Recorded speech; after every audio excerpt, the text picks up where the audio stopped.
बोला बोला शंकर भगवान की जय।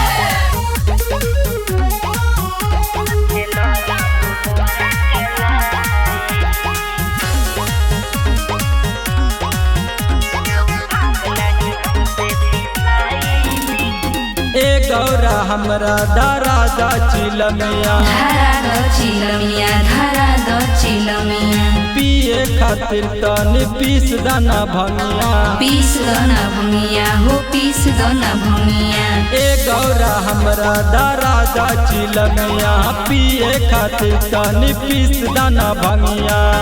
काहे खाली न किसमिस मलाई जी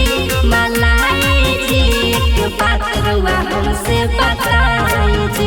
राउर भांग नहीं हमसे पिसाई जी बतलो रम मोरा कलाई जी। बोला बोला माता गौरा पार्वती की जय।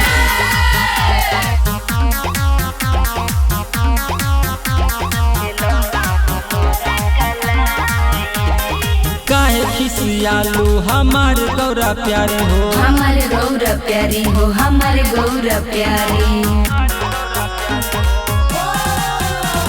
तोहरा ले फूलल बा दिल के दुआरी हो। दिल के दुआरी हो दिल के दुआरी ई नशा के बीमारी हटाई जी एक बात रउआ हमसे बताई जी।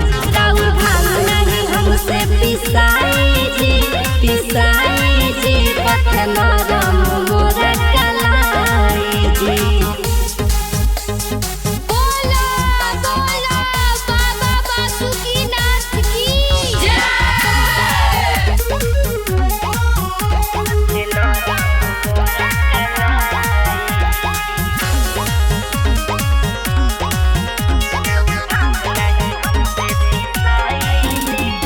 सेब का हमार चना लेके आइल भांग हो।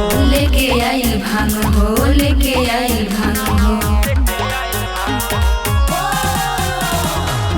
घूम कहे है बाबा के मांग हो। बाबा के मांग हो बाबा के मांग अपन भक्तन के इहे सिखाई जी के बात रउआ हमसे बताई जी। राउर भांग नहीं हमसे पिसाई